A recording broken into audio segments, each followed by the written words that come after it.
अगर बचा हुआ समय लगाओगे तो बचा हुआ ही धन पाओगे। क्योंकि एंड में सारा जो लाइफ में जो सक्सेस या फेलियर किस पे डिपेंड करता है कि किस चीज़ को हम लाइफ में प्रायोरिटी देते हैं। अब दरअसल में क्या है कि सब लोग बहुत बड़ी सक्सेस पाना चाहते हैं, देश विदेश घूमना चाहते हैं, विलास में रहना चाहते हैं, बड़ी बड़ी गाड़ियाँ चलाना चाहते हैं, सिक्योरिटी चाहते हैं, बहुत कुछ चाहते हैं। मगर ये उन्हीं लोगों को मिलता है जो इस बिजनेस को टॉप प्रायोरिटी पे रखते हैं, उन्हीं को मिलता है। किसी भी जीवन में अगर हम जॉब करते हैं तो हम बिजनेस करते हैं तो लाइफ में जिस भी चीज़ को हम प्रायोरिटी देते हैं वहीं से हमें रिवॉर्ड मिलता है। मगर कुछ लोग डायरेक्ट सेलिंग में क्या करते हैं, इसको प्रायोरिटी में सबसे निचले पायदान पर रखते हैं। वो अपने सारे काम करने के बाद अगर कुछ समय बचता है तो डायरेक्ट सेलिंग के बिजनेस में लगाते हैं।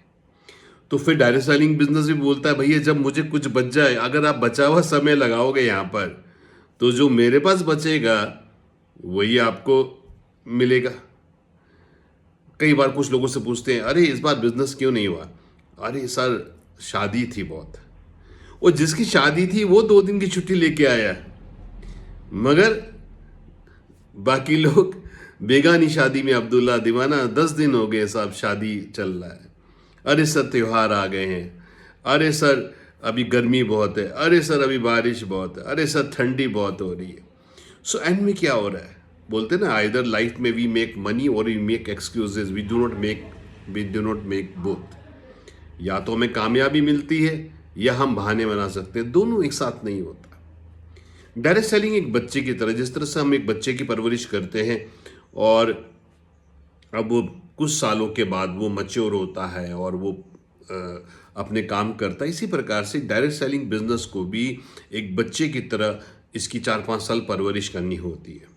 उसके बाद ये जो है रिवॉर्डिंग होता है, या एक खेत तैयार करने के जैसा होता है। ये धनिया बोने का व्यापार नहीं कि धनिया बोया और 15-20 दिन बाद काट लिया। ये नारियल पेड़ लगाने का, ये आम का पेड़ लगाने का व्यापार है, जहाँ जो फसल आने में तो 4-5 साल देते हैं मगर फिर वो सारी जिंदगी जनरेशन्स को फल देते हैं। इसलिए फ्रेंड्स बहुत इंपॉर्टेंट है ये बिजनेस में, अगर हम कुछ नहीं चाहते, अगर हम बड़ी सक्सेस नहीं चाहते फिर तो कोई चैलेंज नहीं है। अगर हम केवल कंज्यूमर बनना चाहते हैं, कुछ प्रोडक्ट यूज़ करना चाहते हैं, फिर तो कोई चैलेंज नहीं। मगर हमारे सपने भी बड़े हैं, हमारे डिज़ायर भी बड़े हैं, हमारे ड्रीम्स भी बड़े हैं, तो हमको इस बिजनेस को भी अपनी प्रायोरिटी लिस्ट में रखना पड़ेगा। अगर इनपुट में हमारी कंपनी का नाम नहीं होगा तो आउटपुट में भी फिर हमारी कंपनी का नाम नहीं होगा। इनपुट में कंपनी का नाम नहीं होगा तो फिर बैंक की पासबुक में भी कंपनी की कमीशन का नाम नहीं होगा। अपने काम करिए, जनरली बहुत सारे लोग पार्ट टाइम करते, कोई बात नहीं, मगर एक प्लानिंग करना जरूरी है। क्या मैं हफ्ते में 1 दिन कर सकता हूँ, क्या मैं हफ्ते में 2 दिन कर सकता हूँ, कोई बात नहीं। आप नहीं कर सकते कोई बात नहीं।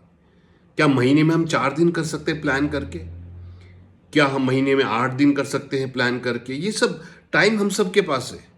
सारा गेम क्या है कि हम प्रायोरिटी इस बिजनेस को भी दें। अगर हम बाकी सारे काम करने के बाद अगर कुछ बचा इस बिजनेस में डालेंगे, निवेश करेंगे, क्योंकि इस बिजनेस में जो मेन निवेश होता है वो समय का ही होता है। बोलते हैं ना, इंतजार करने वाले को मिलता जरूर है मगर वही जो संघर्ष करने वाले छोड़ दिया करते हैं। तो अगर हम संघर्ष करेंगे, प्लानिंग बनाएंगे, स्ट्रैटेजी बनाएंगे, खुद मेहनत करेंगे, इसको प्रायोरिटी में रखेंगे। अगर आप बोल रहे हैं मैं फुल टाइम काम करता हूँ तो हफ्ते में 3-4 एक्टिविटी तो करनी जरूरी है। आप बोलते हैं मैं पार्ट टाइम कर रहा हूँ तो हफ्ते में कम से कम 2 एक्टिविटी करना जरूरी है।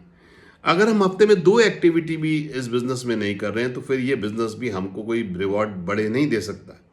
और फिर ऐसे लोग क्या करते हैं, 5-6-8 महीने पड़े रहते हैं, कुछ एक्शन नहीं करते, और फिर एक दिन बोलते हैं अरे मैं तो साल भर से कंपनी में काम किया, मुझे तो कोई फ़ायदा नहीं हुआ। मैं फिर फेमस डायलॉग है इस इंडस्ट्री का, मैं क्विट कर रहा हूँ, मैं छोड़ रहा हूँ।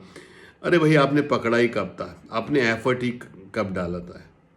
मुझे कुछ लोग बोलते हैं जो सक्सेसफुल नहीं होते, अरे सर मेरे को तो इतना टाइम हो गया ये बिज़नेस में, इतना काम करते करते इतना वो हो गया, मैं कामयाब नहीं हो रहा। तो मैं उनसे पूछता हूँ आपने कितनी एक्टिविटी करी इस महीने, तो जहाँ तक जवाब होता है अरे नहीं सर इस महीने तो टाइम नहीं मिला, बस एक व्यक्ति से मिले थे। अब पूरे महीने में हम एक व्यक्ति से मिलेंगे, दो व्यक्ति से मिलेंगे, तो फिर हम क्या उम्मीद कर रहे हैं, क्या हो जाएगा? अगर हम एक शॉप चला रहे हैं और पूरी शॉप को महीने में एक बार ओपन करेंगे तो क्या मिलेगा? अगर हम नौकरी कर रहे हैं और महीने में एक बार नौकरी पे जाएंगे तो हमें क्या मिलेगा? ये बिजनेस भी आईने की तरह, हम इसकी इज्जत करेंगे, ये हमारी इज्जत करेगा। हम इसको समय देंगे, ये हमको समय देगा। हम इसको भूल जाएंगे, ये हमको भूल जाएगा। सो फ्रेंड्स, ये इसका पालन पोषण करना जरूरी है। एक निश्चित समय का निवेश करें, हफ्ते में 1 दिन, हफ्ते में 2 दिन, रोज का, जैसा आपके पास समय हो, मगर वो कंसिस्टेंट लगातार होना चाहिए, है ना। ये नहीं कि कभी हम याद करते हैं, कभी हम भूल जाते हैं, ऐसे नहीं होगा। सो अपने लाइफ के गोल सेट कीजिए, उन गोल्स को पूरा करने के लिए कितना एफर्ट और समय चाहिए वो निश्चित करिए और फिर उसके साथ काम करिए। तो फ्रेंड्स, आपको बहुत ही अच्छी सक्सेस यहाँ पर मिलेगी। सो set your prosperity, set your life.